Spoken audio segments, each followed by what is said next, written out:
Hi, my name's Bex Griffiths. And I'm Anwen Jones. And we both run Rhizome Community Herbal Clinic in Bristol. We've been running the clinic for the last 10 years, and you can see it behind us, and we've been teaching together for the last 8 years. So teaching has been one of our passions because we really want to teach people how to use the herbs, how to use the herbs that are growing around them, how to use the herbs that they can grow, how to make herbal medicines, and how to look after themselves. So we've always taught herbs in the use of herbs in a much more, in a wide context, in terms of everything that you can do in your life to really maximise well-being and to improve health on a general level. We don't see them as kind of individual kind of replacements for pharmaceuticals at all. You know, we want to teach about well-being.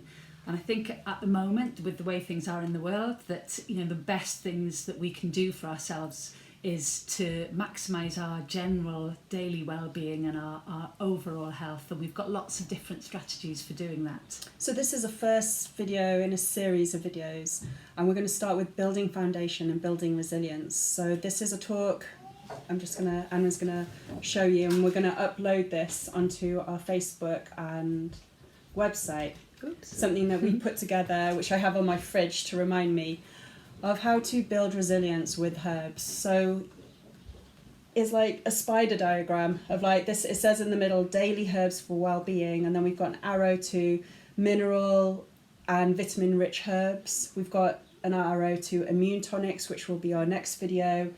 The next one is like on calming herbs, which obviously is a very stressful time. A lot of people aren't sleeping, so that will be another video. We've got one on healthy digestion, and we're going to look at the bitters and the mineral-rich herbs today.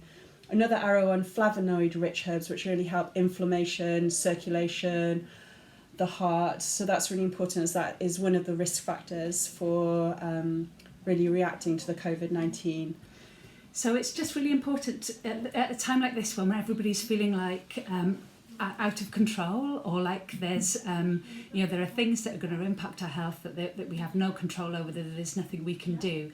And so what we're looking at with this series of videos is looking at all the ways in which we can take control of our own health, all the things which we can do, which in however small a way is going to help us kind of be in the best health possible. So things like stress, which, you know, it's impossible to avoid stress, but it's important and possible to build routines in and to build things into your daily life that can help with stress, and same with all these other things. So first off, we're going to talk about mineral-rich herbs. So herbs have about 200-300 constituents in them. Some of them are really high in minerals and vitamins, and others have like more secondary metabolites. So they're not the primary metabolites like fats and protein and sugars, but they're all the things that have allowed the plant to survive. And the more the plant has survived, the more wild it is, the more secondary metabolites it produces, and the stronger the herb is. So we're going to look at like mineral-rich herbs, mineral and vitamin-rich herbs that you can go out and collect now in the spring. Yeah, so, you know, a lot of people are finding it difficult possibly to get everything that you need nutritionally from online shopping orders or from the supermarkets, and maybe supply of fresh fruit and vegetables is slightly less than usual.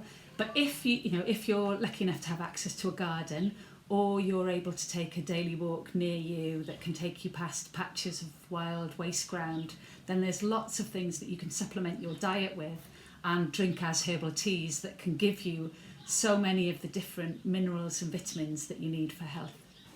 So we just look at a few of them. So this video will really concentrate on these mineral-rich herbs and how to make a mineral vinegar. So nettle. We haven't got a picture of nettle, but nettle, most people know what stinging nettle is.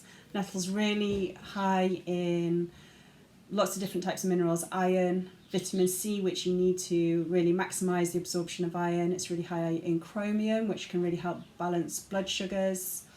It's really great time to harvest nettles now. Just harvest the tops, and you can chop them up, you can drink them fresh, or you can dry them. My tip for harvesting nettles is to have a carrier bag that I'm going to put the nettles in, and put my hand inside it and use that hand to grasp just the tops off the nettles, the sort of first 5, maybe 8 leaves, and then you can sort of turn the bag back the right way around to carry your nettles home.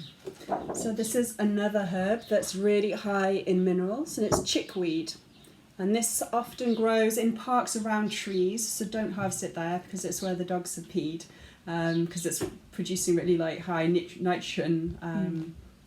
Or it could be thoroughly washed. Or it could be thoroughly washed, or it could be in meadows or fields. And if you like really look through the grass, you can find the chickweed. So chickweed has this flower. It's like a 5-lobed flower, and it's got it's when you snap it, it's really stretchy.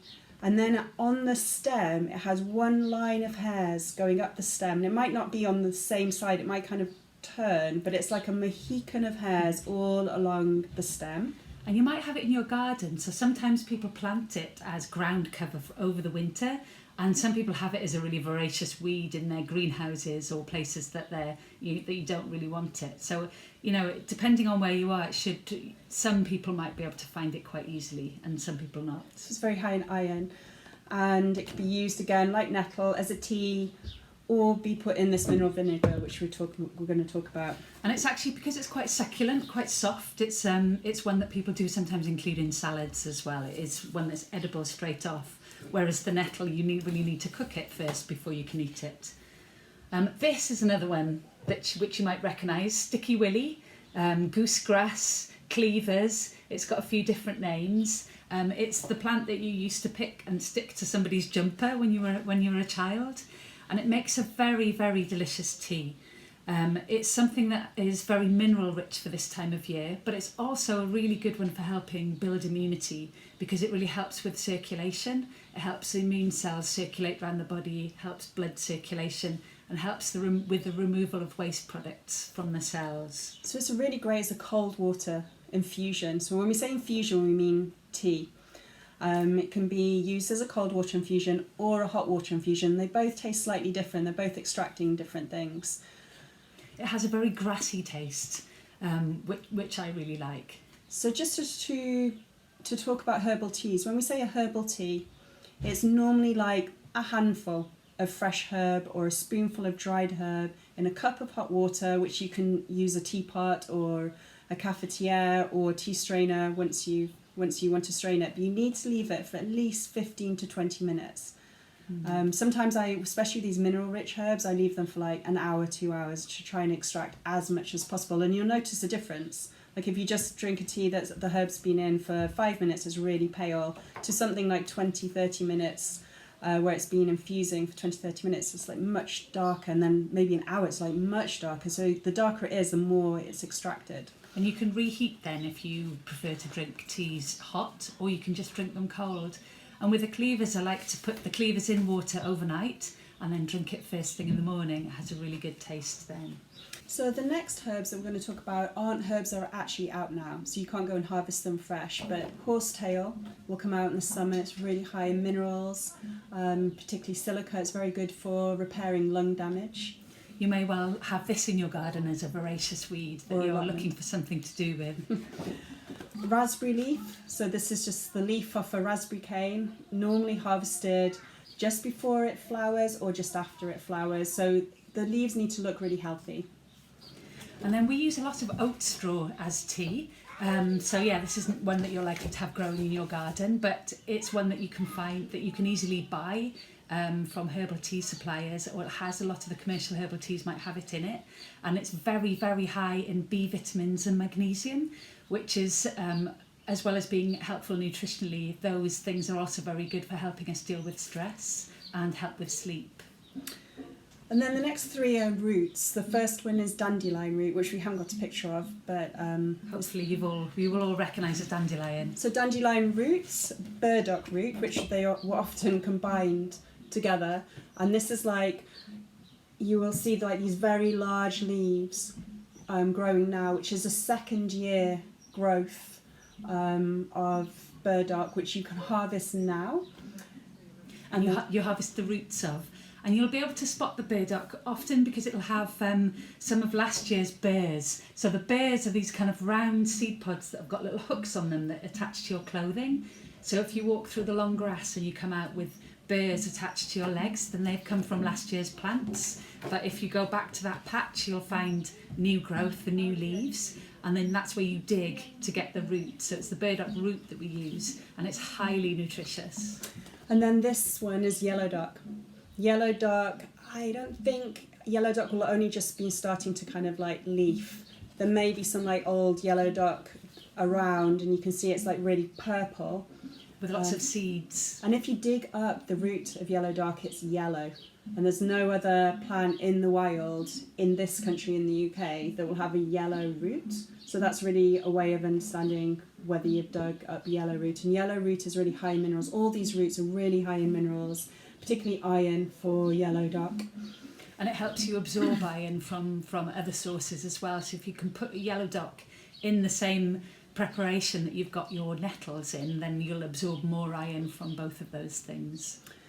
So if you're wanting to make a water preparation, which is either a herbal tea or a herbal decoction of these, with a herbal tea, you use a herbal tea or an infusion with the leaf or the flower. So that's just covering the leaf or the flower in hot water, leaving it for 20 minutes. If it's a root, you need to boil and simmer it, and that's called a decoction. And with all these roots, you boil and simmer for like half an hour minimum. And boil, simmer, strain. And that's what we do. We do that with ginger as well, because it's a root. So in order to get a really good thick brew out of ginger, you want to boil and simmer. Or turmeric, which we'll talk about. We'll talk about like those kind of acute immune herbs in one video. Or you can make an apple cider infused vinegar. So we basically chopped all the herbs up, all the fresh herbs up. So this has got plantain and nettle and cleavers in it. Or did we talk about plantain? No, we didn't. So plantain is something that so it's not related to a banana, but it's something that you're very likely to recognise in the grasslands. It's got a very long, thin leaf with strong ribs down the side of it. It's very, very full of minerals, and it's a good one that you can gather right at the moment. So this is a picture of plantain. You're literally not more than 10 feet away from plantain. If you look down in any grass that you're standing in, you're probably going to find either this ribwort, which is the thin-leafed one, or the greater plantain, which is wider. This is from Hedgerow Medicine, an amazing book by Julie Bruton-Seal and Matthew Seal. So when you were kids, you might remember playing with the flower heads, flicking them. They used to play with them a lot. And we use plantain not only for its mineral content, but also the fact that it is a lung tonic as well. So we use it in a lot of our kind of lung support teas. So here we have all those chopped herbs in apple cider vinegar, unpasteurised apple cider vinegar. And then you leave it for a few weeks, and then you can strain all the bits out and then start taking the vinegar as a daily tonic to help with general well-being and overall health. So I'd say minimum of 2 weeks. So chop the herbs up, put it somewhere warm, let the plant infuse in the vinegar, and the vinegar is really good at extracting mineral herbs, so mineral-rich herbs, so it's a really great way of using these herbs. Strain after 2 to 3 weeks, put in another bottle and label, and don't put that in the light, put it somewhere like in your cupboard.